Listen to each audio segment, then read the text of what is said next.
Hi, everyone. Thank you so much for joining us tonight. I'm gonna let Nana take over from here. But just for everyone watching, if you joined late, we have the filmmakers of The Queen of Basketball, Ben Proudfoot and Brendan Somerhalder, and we have the filmmakers from Please Hold, Katie Dávila and Levin Menekse. So I'm going to turn this over to Nana, but feel free to put your questions in the Q&A box, and we'll get to as many as we can. Thank you all so much, and Nana, take it away. Thanks, Alex. Hi, everyone. Good evening. Good evening. Hi, Nana. Hi. I'm so excited and delighted to be in conversation with all of you.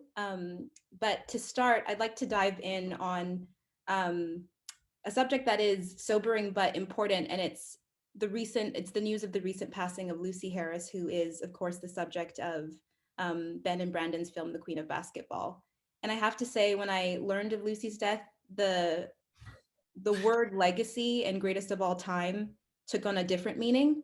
And so, Ben and Brandon, I'd love for you to just start our conversation by first talking about how you met Lucy and how you heard of her story, and perhaps like a favorite moment from filming with her.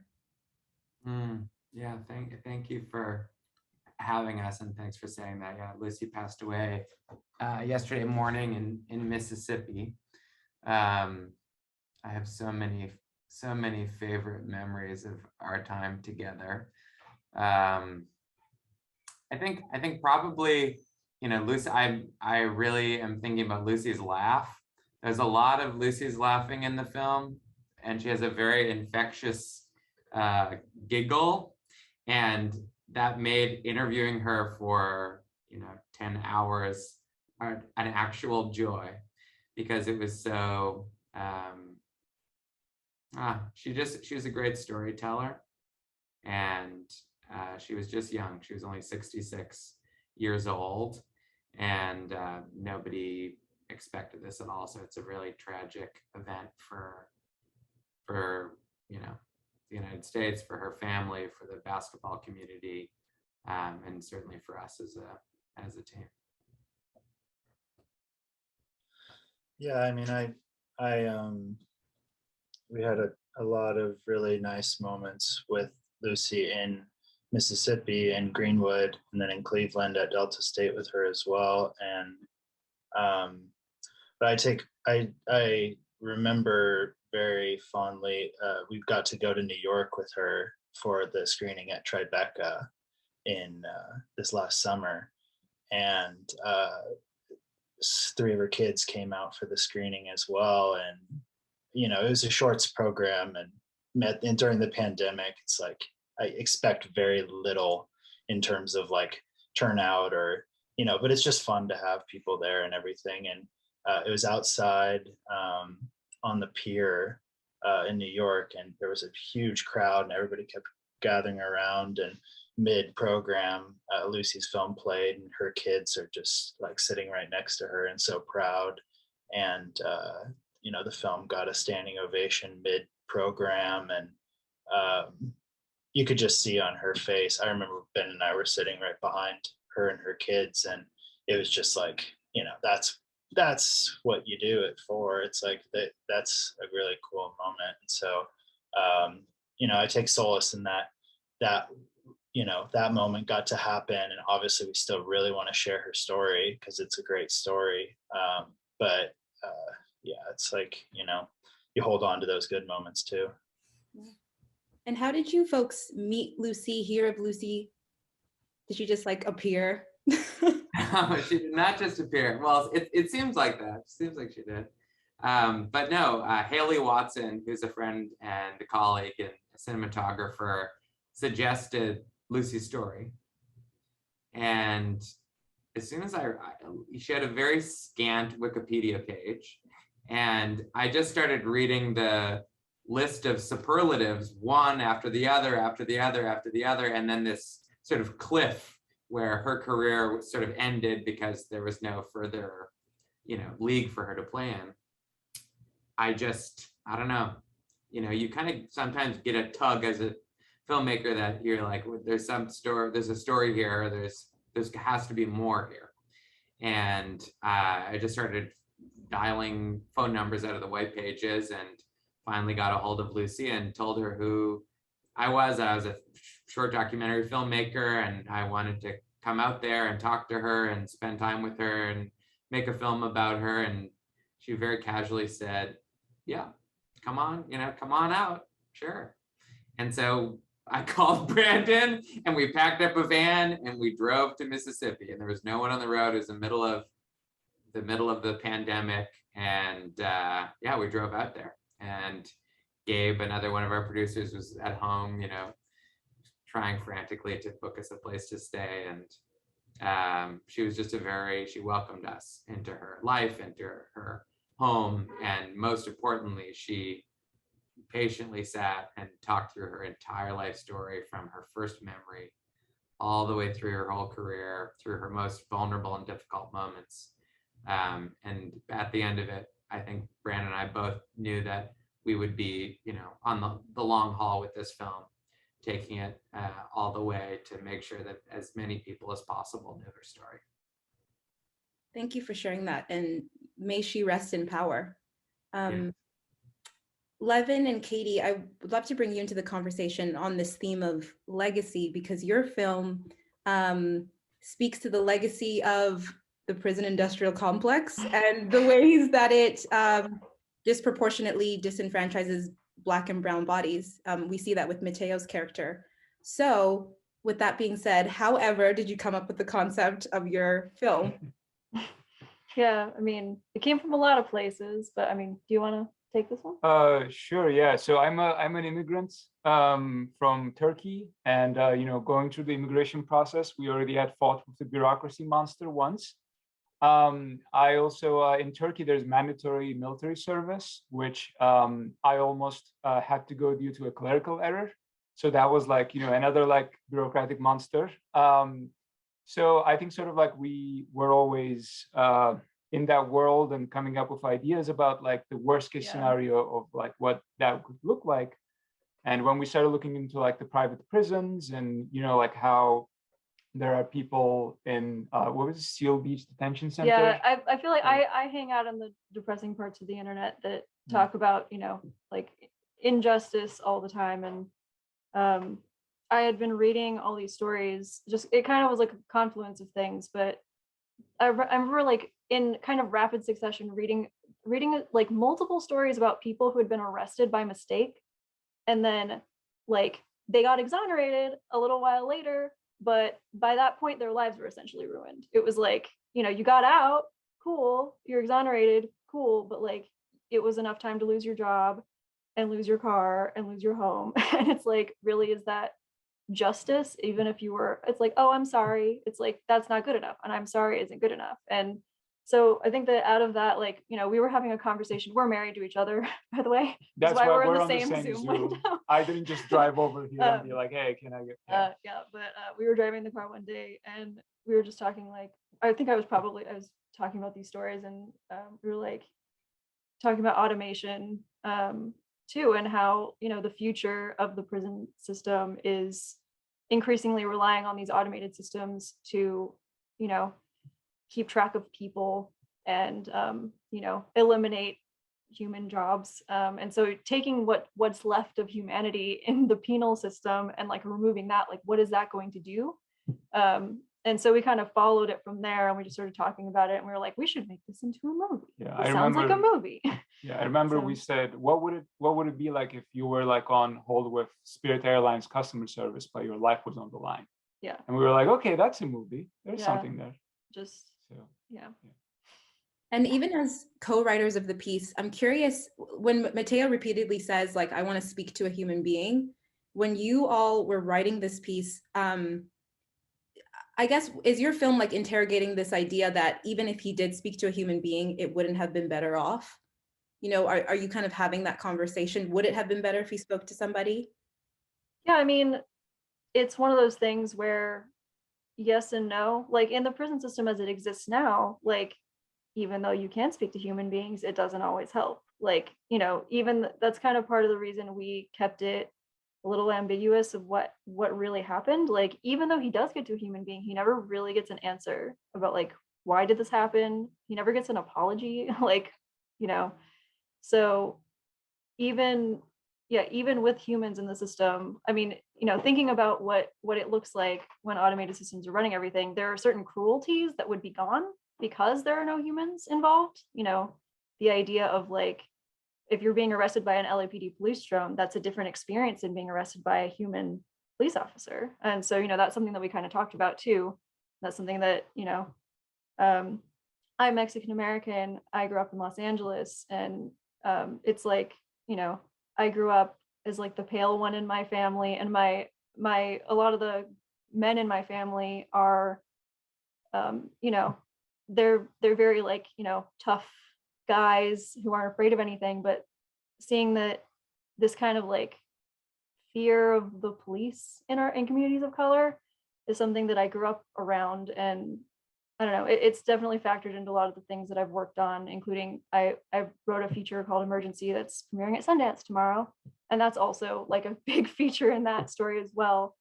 So anyway, I mean, it's something that I think a lot about, and just want to, I guess, make people think about it and like put themselves in that place, like, because I think that this is a story where, I mean, we've been surprised at how many people have reached out and just said like, like I totally empathize, and like a lot of people have not been arrested, but they can at least empathize with that feeling of being on like phone with like Spirit Airlines or whatever, and like not being able to get a hold of somebody, and it's like it feels like your life is ending, but it's like for a lot of people this is a reality.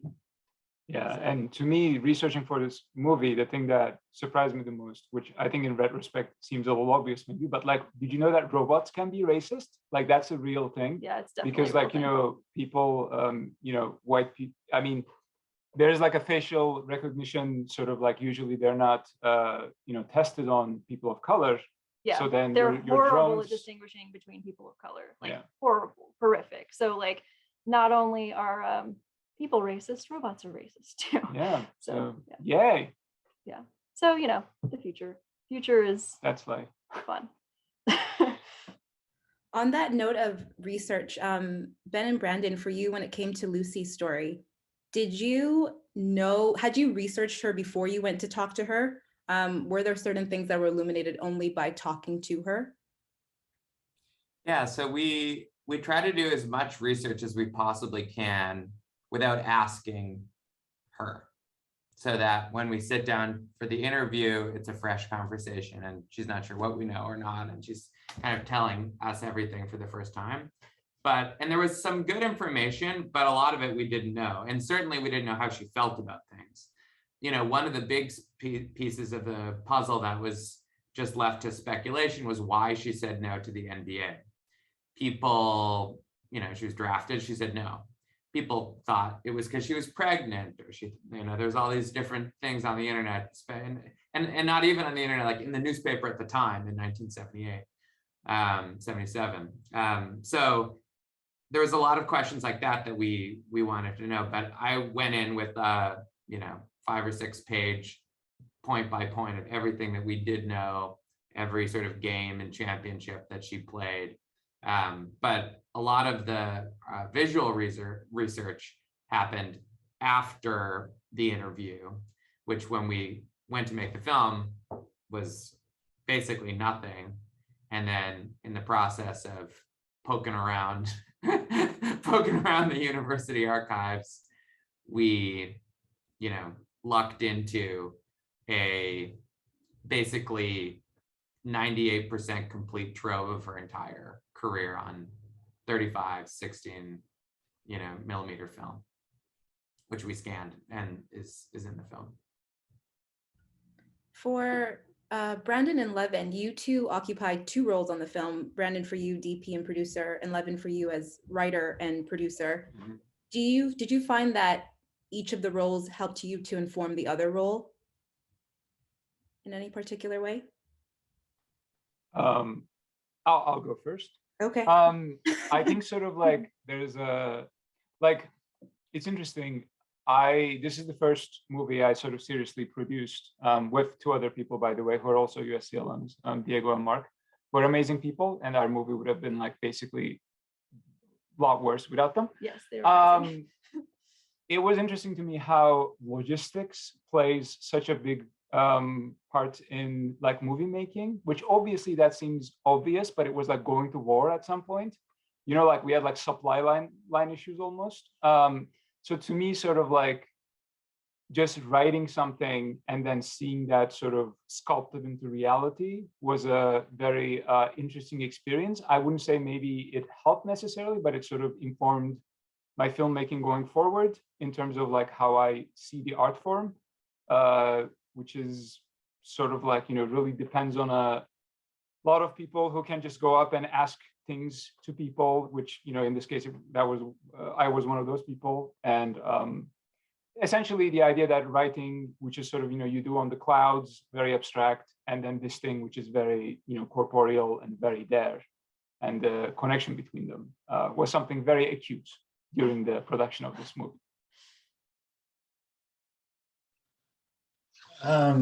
Yeah, I mean, I think this kind of my dual role stemmed out of just necessity. I shoot a lot of Ben's films, and during the pandemic, I became somewhat of a one-man band going around shooting, and then Ben joined, and we became a two-man band, and we had a ton of support on the outside from our producer. Gabe was our producer on this one. But he, you know, we were really trying to keep it slim. But I think on the creative side, I mean, shooting the film, it was during the pandemic, and we set up an interview frame where we were never in the same room as Lucy, and you know, it was for safety reasons. We didn't want to shoot extensive B-roll where we were ever close to her. We never wanted to put her in danger. And so visually the film obviously is, you know, it's a lot of interview, but I think in terms of the producing, like when we found all of this archival material, and, you know, Ben and I are at that point the only people who have heard her whole story and have been there with her through her telling it. And so as I'm finding, you know, 16 millimeter reels of film, or just like tons of negatives, 35 millimeter negatives of like the homecoming parade that she got at Delta State, like these inform the film. And I think just kind of like that extra story support, you know, in the field, I guess, was where my role came in there after shooting it.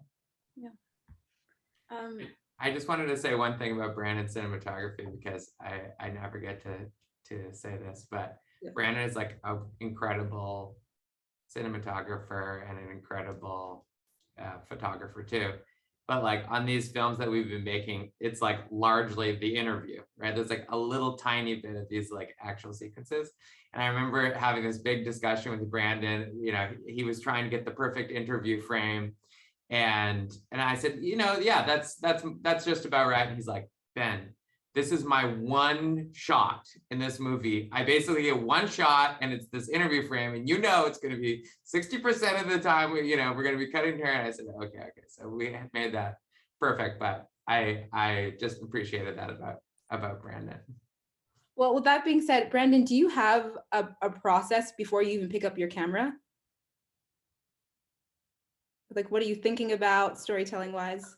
Yeah, I mean, you know, it's like, it's so tough. I feel like the theory behind interview frames is so like expansive, and, you know, like, do you include stuff, you know, like trinkets and the person's past or whatever? And, you know, I mean, Ben loves the Interrotron and uses that so perfectly. And so obviously, and we get, you know, criticized constantly for how close I put the camera, but I love it because everybody watches it on their phones. And so you really get to see their faces. And so we embrace that.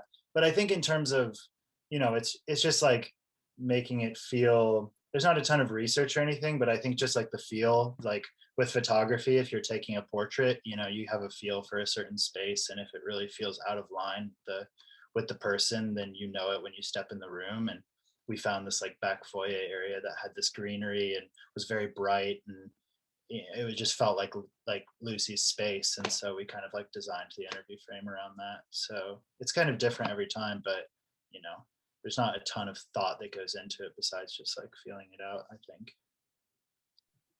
And Katie and Ben, Katie, I know this is your directorial debut, and Ben, you've been making these docs for years now. What is what is the thing that compels you or tells you like, this is the story I have to make right now? Ben, you kind of alluded to it before, of like a feeling. Who wants to go first? You, I mean, Katie. okay, sure. I'll go first. I mean, I think for me, to some extent, it's, I mean, I feel like, so I started out primarily as a writer, like as a television writer and a feature writer. And for me, this was a way of, you know, this is a story that I was just like, it's important to me. And it's also important to me that the tone is right. And I just really I mean, it was just really exciting for me to do something that had so many details in it as well. Like I really wanted to get all of those details right. And I mean, you know, all of those things in the like the world building, because like, we wanted to make sure we didn't have a very big like budget we were doing this with, and we had a it was a sci-fi short, and so we wanted to keep it very simple and in one space, and really focus on this man and his like emotional journey as he's like realizing he's doomed and everything. And for me, it was about that, but also about making sure that the world felt real around him and also felt like very plausible, like something that both, you know, the movie is, we talked about it as being like normtopia. It's like dystopian, but it feels extremely like, you know, a road that we could very plausibly be headed down in the next 15 years. And so for me, the thing that was important was making sure all those details were right. And, you know, I could talk about that for a while, but like, you know, I think that for me, I got really excited about doing something that was also a I guess Kafka-esque dark comedy thriller about the subject, getting people to think about it, because I think that comedy is a really powerful, I mean, even though you know, it's kind of weird to think of this as a comedy, but you know, there is comedy in there. It's a very powerful tool to get people to like think about something and consider it without necessarily shying away and being like, it's too real, you know. So I just have to say, I thought your film was like incredibly brilliant. And I don't think I've ever enjoyed being so frustrated before. I was so frustrated on his behalf. I was just like so mad. Anyway. Thank you. That was what we were hoping, to just make people super angry. Honestly, I was just like, you know, I loved it. I thought it was brilliantly written, directed, executed. Yeah, I don't know. It's hard to say what the, like, why you run down this thing, and I don't know. There's some kind of internal calculus, I guess, that you're constantly sort of bumping up against stories and ideas, and you kind of know how much work it's going to be, and there's just some thing that clicks, I think, and the only way to scratch the itch is go make the movie kind of thing. Like you just like can't get away from it. And you know, that's what I love about short documentaries, is that when you have that feeling, you can go into the van and drive to Mississippi, right? Like that's a really fun part of the puzzle when you're an impulsive filmmaker like me, who just like wants to go now and do it. But I don't know what that little, it's some weird thing. I don't know, but thank God for it. You know, I've been trying to follow that, try to listen to that little guy in there. I want to go back to the point, Katie, you were making about how there are comedic elements, and this is in many ways a comedy too, and also a film that deals with dark subject matter. I'm curious if you've had the opportunity to watch the film with an audience and get people's live reaction, because it's always really interesting to see like when people laugh and if they actually laugh, intended for them to laugh. Yeah, well, it's funny because of the pandemic, we only got to see it in person once at Palm Springs with an audience. But when one of the screenings that we had, a virtual screening, Fantastic Fest, they had a live chat, which I feel like I haven't been to that many festivals that have, or any other festivals that have done that. And I can understand why, because people might be like, that's distracting. They literally have like a live chat of everybody's stream of consciousness reaction going on at once on the side while you're watching a movie. Sounds kind of like a nightmare, but like, it was really cool as a filmmaker to be able to hear people like responding in real time, like their thoughts as they were, you know, because that was the first time because you hear people laugh, but you never really hear people like, you don't hear the tension. You don't hear when they're like, oh no, you know? So, so that was a really like rare opportunity to like actually have the stream of consciousness reactions. And I'm forever grateful for that. And there's questions in the chat, so I do want to get to those, but I have a final question for Katie and Ben, when it comes to just thinking through how you make films and why you make them, because both of your films I found ask like really fundamental and important questions. Ben, what happens to women's history? How does that impact us going forward? What is justice in the face of please hold? What is justice? What does it look like to trust a justice system when you are brown or Black? But I'm curious about the kinds of questions that you two have had to like kind of ask yourself or sit with in the process of making your films. You want to go first? Yeah, sure. I'd be happy to. Well, you know, I'm not an athlete myself, you probably know. So I've had to learn a lot about basketball and about the gaping disparity between you know, men's and women's basketball and the history thereof. I think when I first started learning about it, I was just shocked. And what I was more shocked by was that people who knew something about basketball were not shocked. They were just kind of like, well, it's just kind of the way it is. You know, the WNBA didn't start until later, and, you know, there's not as much of an industry about it. And I just like found that to be totally unacceptable. And just like, what are you talking about? That's, you know, like, sure, you could say that in, you know, this 1950s, but like, what do you mean that's just the way it is? Like, you know, it's just facts like the highest paid WNBA player makes less than the lowest paid NBA player.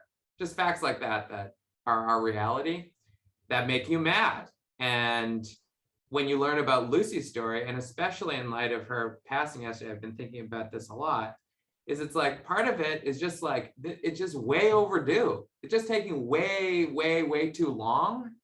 And I just felt that yesterday when I heard the news about Lucy, is just like, we need to speed up the process of delivering equity in every category. But like, what are we waiting for here? You know? And so you kind of get in, you know, KD, you said something earlier about like, you want to put people like in the shoes of that person, or like put them in that zone. And so I feel very motivated by that, of like, kind of like infecting other people with that anger. Like when you are left with Lucy and, you know, you're on this like rocket ship to the moon, and then WNBA doesn't exist and there's no place to go, that sort of like incredible letdown and disappointment, that's what we were trying to like infect everybody with, is that same feeling that we got spending time with Lucy, that same anger and frustration, and not just what Lucy lost, and she lost, you know, probably millions of dollars and, you know, all kinds of opportunities in her life, but what we as a culture, as a society, lost by losing a role model like Lucy. I mean, give me somebody who's has a higher, you know, greatness and humility combo. I mean, she's an incredible American hero. We're only just learning about her about this much, right? Imagine if we had 50 years of her. Anyway, I could rant on, but that's what you get when you ask a director why they. So yeah, that's a few reasons why is to get people asking their own questions. Yeah, I mean, I totally agree. Like, I mean, and with your movie, like, I definitely felt that frustration. So, I mean, I think it totally succeeded. I was like, what? Like, there's nowhere, really? And I think that, I talked a little bit about earlier how I think that one of the things that motivated us to do this was I had just been reading, like, it was kind of we've been through a rough past few years, don't necessarily have to explain why. But like, I think it was just like kind of a breaking point of just like reading all these articles. I was like, there is like the fact that we seem to be okay with the fact that this just keeps happening and happening and happening, and nobody seems to do anything about it. People are just like, oh, I guess that's just how it is. And I mean, yeah, as we were doing research, we looked into, I think we mentioned maybe before, but like there's a place called the Seal Beach Detention Center that's in California where you can essentially like upgrade your stay off a menu. Like, and this is a reality of the system.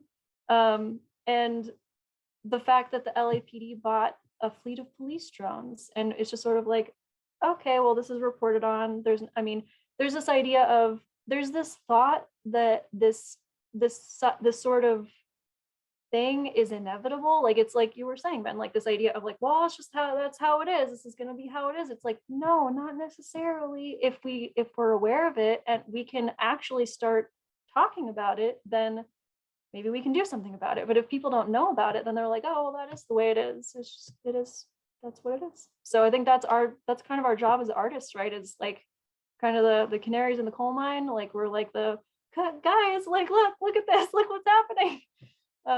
Yeah, so I think that's why I do this. Yeah. And I think in that way, I mean, that's where your films almost intersect, this idea of no place to go. Lucy has no WNBA. Mateo has no option but to take the plea deal and leave and still be kind of like imprisoned by circumstance. There's always just kind of this ceiling. So thank you both for your films. I love them, and I'm so happy to speak with you about them. We're going to go to the Q&A box now. So please put in your questions. But the first one I see here is from Nicolas, and he says, for the Please Hold crew, was Black Mirror an influence in the moment of crafting the short? Well, I mean, we initially were approached by like a film fund sort of thing that wanted a Black Mirror-esque short. And this was one of the things that we came up with. So good job, yes, Nicola. But also whatever. we did, as we kind of like decided to do it ourselves, we did want to make sure that it felt like us, I guess, that it felt like, because I really love Black Mirror. I love Black Mirror, obviously. Well, huge the fan. good episodes. I love Black Mirror. But I think that the thing that I wanted to do, because like the episodes of Black Mirror always they do feel very like distant future. They're very sleek, and like it looks like Apple made the future, and it was very important to us that it felt like, that this felt like a more realistic future of like, it looks like a prison, except it's like been retrofitted with like, there's been new technology slapped on top of the old technology, and the government is always like slightly behind the times and stuff. So yeah, I mean, definitely like Black Mirror was definitely in our thoughts as we were conceiving of the idea. The next question is from Nina, and she says, great films. Thank you both for sharing them with us. This question's for Ben and Brandon. First of all, Lucy is amazing. And Nina was really taken by her turning down the MBA and not regretting it, and how in the film that was followed by how proud she was of her kids' accomplishments. Watching her, she got the impression that Lucy still wondered, what if I'd said yes? I felt it was really highlighted the struggle of women go through when trying to make a career in a family. And I was wondering if this was one of the themes you were thinking about during the editing process. Yeah, totally. I wish Stephanie Owens, our editor, was here to talk about this, because it's something that we talked about a lot. It's tough. It's tough to know because it was so long ago when she made this decision, and it's also after she had her family and they were so successful. I think it's almost impossible to really consider what if you had like taken a left turn and gone in a different direction. But I think the nut of the question is still there, you know, and what she had to, you know, George, the father didn't have to make that choice, you know. I think that is all part of it. I mean, it's just like everywhere along the line, she had sacrifices to make simply because she was a woman. You know, even one thing I was thinking today, and like obviously it's everybody's choice, but like part of why, not the only part, but part of why I think Lucy has not been given her credit is her name. You know, like if it was just Lucy Harris only, and it was always that, then it would be, but it has always switched between Lucia Harris Stewart and Lucia and Louisa, and people getting it wrong. And like, I also like Ann Myers Drysdale, like the whole name thing, like in general, is another part. Like she had to change her name because that was customary. She had to change her name. And like when you're talking about fame and notoriety and credit, it confuses things, you know. And I think just like different elements like that, like it's everywhere, it's insidious in every little micro decision and element. And I don't know, I when I'm in my more cynical moods, I sort of see that how that played out in Lucy's whole career. But I can honestly say I think she was truly happy with her decisions. She truly was proud of her decisions.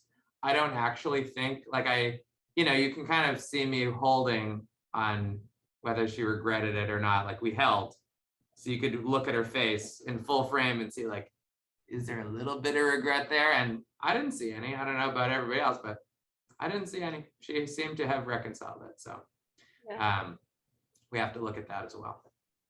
And Ben, do you think as a filmmaker, it's your job to even speculate that? I think it's our job to ask the question. And I think it's my job to guess what the audience is wondering and provide them the opportunity to sit with that question.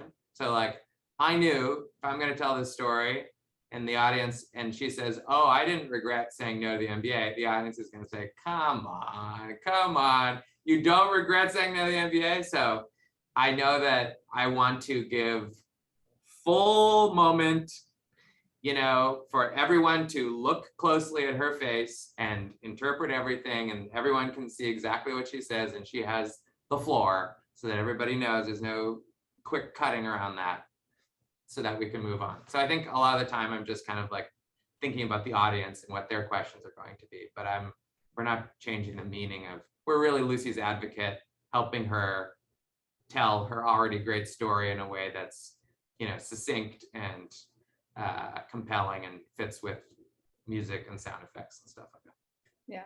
And I think that's interesting to think about in relation to Please Hold too, because of course you folks wrote your ending, but you're right, we're left on kind of like an ambiguous ending of what is going to happen to Matteo. Where does he go from here? So the next question I have here is for Katie and Levin, and it's, first of all, congratulations on making such an important and well-made short film. This is from Hector, sorry. As a Mexican, I felt very uncomfortable watching your short film, and I wanted to ask, do you think the future will be similar to what the film proposed, or does it work as a metaphor for our current world? I mean, I think kind of both. Like, I mean, I think that the future is going to be informed by what it is now. Like it's, you know, it's going to stay the way it is unless and it's going to, you know, might snowball in this direction unless we kind of start paying attention and say, maybe we shouldn't, you know, buy giant fleets of drones, and maybe we shouldn't, you know, start implementing facial recognition software as like a thing that we're heavily relying on to like track people. You know, if it's a future that could be, but only if we just lay there, you know. That's how I think we thought about it. Oh yeah, I mean, yeah. LAPD is not buying drones to like, you know, I don't know, save little children from canals that are drowning. Well, like, maybe they are. Like, maybe that too. But yeah, it doesn't seem. Yeah, so yeah, it's probably gonna happen, but hopefully it will not.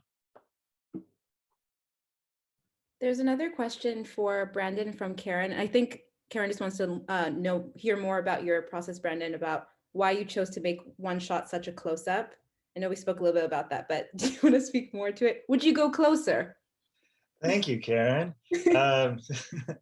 Well, there's just this ongoing joke at Breakwater about these frames and these YouTube comments of like, my wife saw me watching this video and thought I was cheating on her or something like that. So, like it just, you can't get much closer. But I just think it's because you people watch this on their phone, and it's very dependent on these interviews. And I think that with the Interrotron, where the subject is looking directly into the lens, you're really given access to like certain emotions that are happening that you aren't if they're not looking directly at you.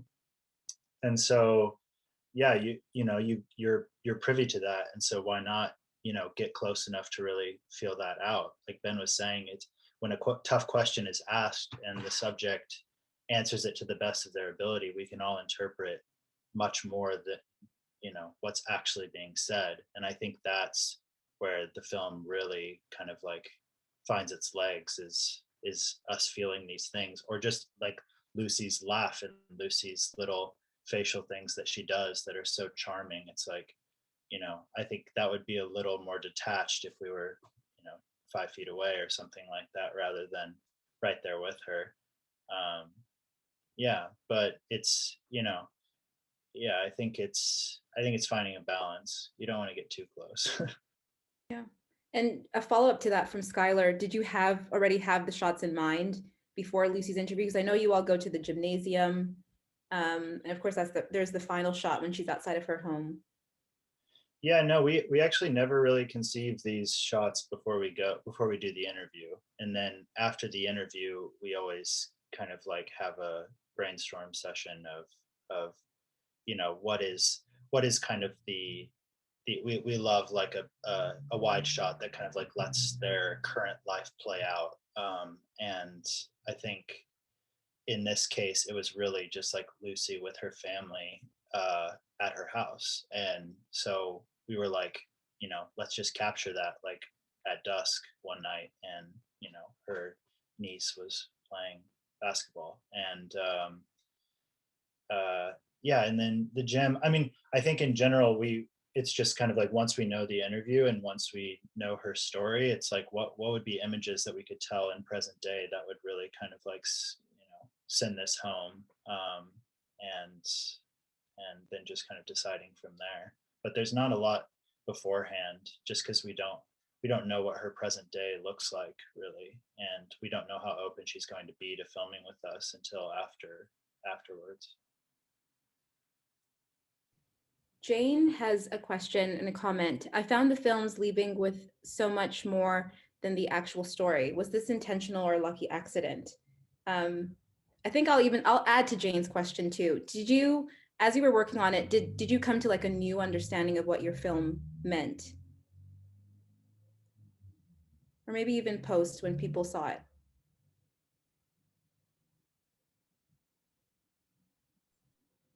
I'm gonna say no. I think, I know it would be nice if I could say yes, but like I feel like the story was like, this is a tragedy and everyone needs to know about this, period. And like, I don't know, it's such I don't know, it was a very practical, specific thing that we wanted to convey, and our challenge really was about trying not to screw it up. It was such a great story and with so many details. But I don't know, Brandon, do you feel differently? Well, I think like macro, outside of just Lucy's story, there's kind of this like other story of, we like finding the archival was kind of this moment that keeps me up at night sometimes, of like, somewhere at this university, there's just like boxes of, tens of thousands of reels of film of like this incredible story that until someone cares, like they're not going to tell it. And, like, how does that train get rolling, I guess? Like, when does someone start caring? And with someone like Lucy, who's like so humble and, feels like, maybe her story's been told in an article or something like that, but doesn't realize how cool her story is. Just like, I guess, thinking of those implications of like what other, banker's boxes in some archive is out there that none of us have any idea about. And I think that's like a very motivating thing of like, it's an important story among other important stories that haven't been told. Katie and Levin, what about you? Yeah, I mean, I guess for us, like, I think that there's always an exploration as you're like, I guess we found things in like pre-production that we hadn't necessarily thought about, but like this movie took such meticulous planning just because like it had a screen and like we really could not improvise or like, we had to stick to things pretty solidly from the inception. So I would say that, we had a plan and we knew what we wanted it to be about. And just so you're aware, I guess, like, I would say like 95% of the screen stuff we shot in advance of shooting the movie. Like that was all practical, like so that our actor had something to act off of. And because of that, we had to shoot all those commercials in advance, and we had to do the animated character had to be done in advance. And like, because it was an animated character, we needed to know exactly what he was going to say. There wasn't very much room for like, moving things afterward. But I think it was cool to, to find the feel of things through music and post. That always adds so much. And we had such a talented editor who's also an alum, Brian Pison. Our entire film is basically just USC alums. And then our composer David Bowman did such a good job as well. And obviously, like, we had our drones and stuff, our visual effects stuff. We had to be really careful about like planning, like how. I mean, it's funny because like since we had a really good VFX team, we were able to do a little bit of like, we had a little bit of room to play with in terms of like figuring out how to do things on the spot, just because he was like, it'll be fine, I can track the drone and you can move the camera and stuff, like because we were afraid I had never done anything with a bunch of VFX before, and so it was just really great to have people. Like basically what I learned from this whole process is if you have people that you surround yourself with, you can really rely on and you really trust, and especially if your spouse is your producer and can help keep you sane, like, it's a great process, and discovering that together is so great. Yeah, I think real quick, the thing that I discovered is when we sent the script around at first, people were like, oh, it's so clever, it's so funny, ha. And then when we shot the movie, the reactions, like the positive reactions we got were like, it's anxiety inducing, it's like it's a horror frustrating movie. and makes like, me angry. So I feel like going from like script to the screen, that was like the most sort of interesting transformation and how it was received. Yeah, and maybe part of it too was like, having like, we had, our actor Eric Lopez, who's great. Like, this whole movie was basically him. Like, it's like him and watching him. Like, and he did such a good job of, when I was talking to him about it, I was like, the thing that's important to me is like, this is not funny to him at all. Like, this is really, and he just killed it. And so I guess like, it's funny that like when we wrote it, it was a lot more funny. And then, but seeing it, like you're watching this guy really go through something. And so that was definitely a surprise. Yeah. I also think that like, when you're watching it for the first time as the audience, you don't know that he's going to get out in the end. Yeah. So I think sort of like, us like reading it and again, we're like, oh yeah, it's like, funny. It's like, he's not going to die. Like, it's fine. But like, I feel like when you're watching in the theater with people, everyone is like, oh shit, is he going to make it out? It's also really funny. I mean, this is just a little side story, I guess, but my dad plays the lawyer in the movie. He is a lawyer and a professor at USC, actually. So everyone is USC. Everyone's USC. Everyone. So it's I feel like the film is a lot more funny for me to watch sometimes, just because I'm like, that's my dad. Like my memories of like directing my father. We shot that scene literally here. This is the bookcase. This is the bookcase in front of. Anyway, movie magic. I hope to see him on campus so I can get an autograph. That'd be really exciting. He's a business school. Levin. Don't inflate his ego. I will leave Professor Dávila. So Jane has another question for Brandon and Ben. When Lucy spoke about mental illness, was that unexpected? And is there enough footage to make a longer film?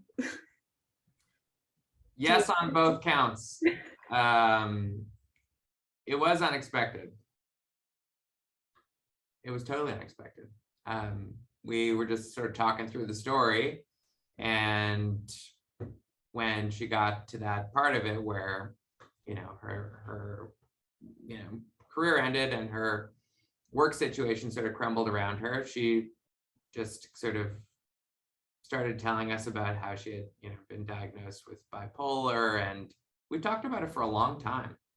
And it was something, it's the kind of thing where I really made sure with her that it was okay that we share it and put it in the film.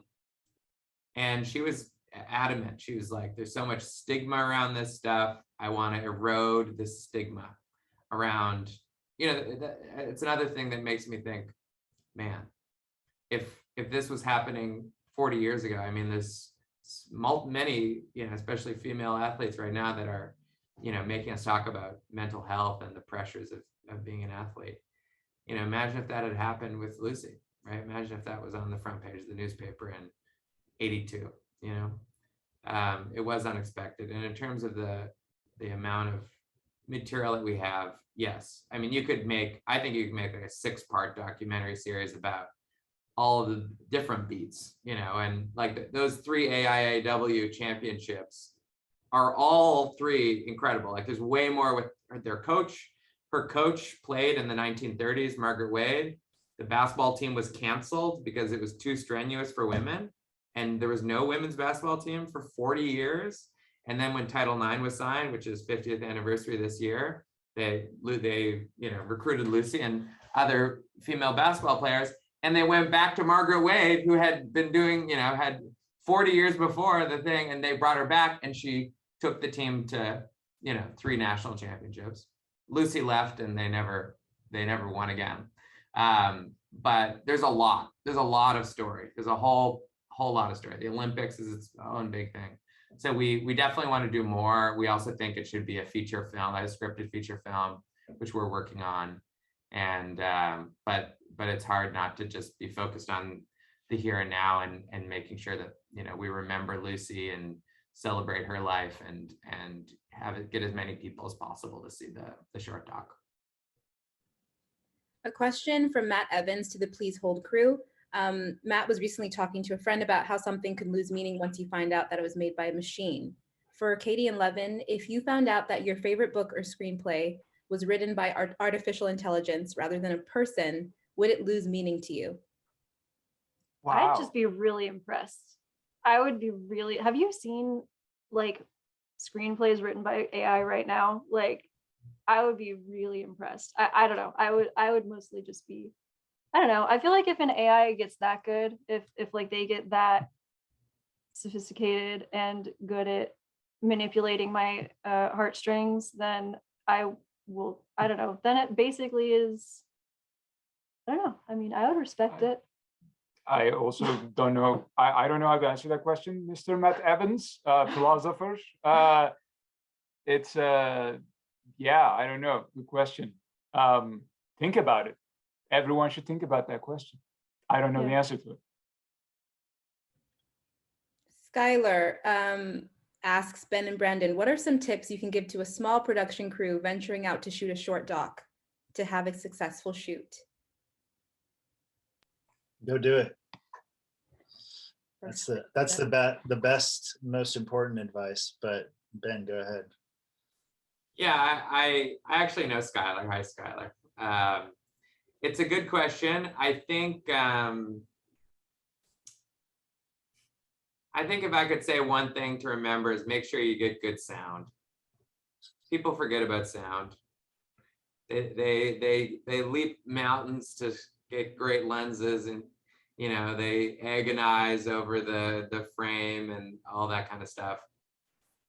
Especially with a documentary, the quality, an interview-based documentary, the quality of the dialogue in the interview is absolutely essential. And I would say figure that out, and you'll be in pretty good stead. Okay. Final question for Care.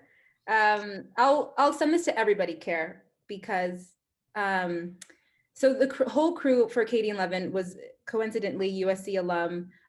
Did you make all these connections while at USC? And generally speaking, how important has the USC network been to you in your career as filmmakers? I mean, it's funny. Yeah, I mean, for us, I would say, you know, like I met him. We were both in the writing program. We were both MFAs. So we met in that program. And we didn't meet, Mark and Diego were our producers, and we didn't meet them until so we were both separately in Film Independence Project Involved program. And so we met after that, and we were like, oh, we're USC alums. But Brian, then Brian, he met through USC, and then I don't know. And then I met my dad when I was born. So, you know, I lost my headphone. But you know, so there are more USC people. I don't know. But there's you know, I feel like it's one of those things where like I would say that, you know, we still hang out with a lot of USC people. We're in a D&D group with USC people, like still talk to them all the time. Yeah, the guy who plays Scaly, the voice of the little Justice Scale dude, is a friend of ours who is in the writing program. Greg Carver, you might be here, I'm not sure, and the participants, I'm not sure. And Danny Messerschmidt was the voice of Correcticorp. So we basically just like all of our friends.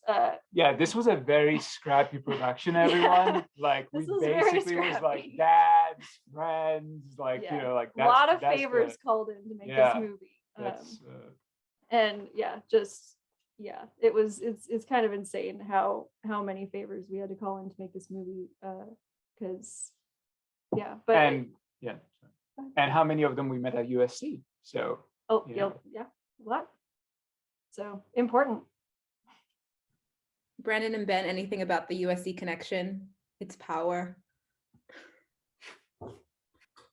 It's powerful. Brandon, I think we met after we graduated. We did. We were both SC, but we didn't know each other while we were there.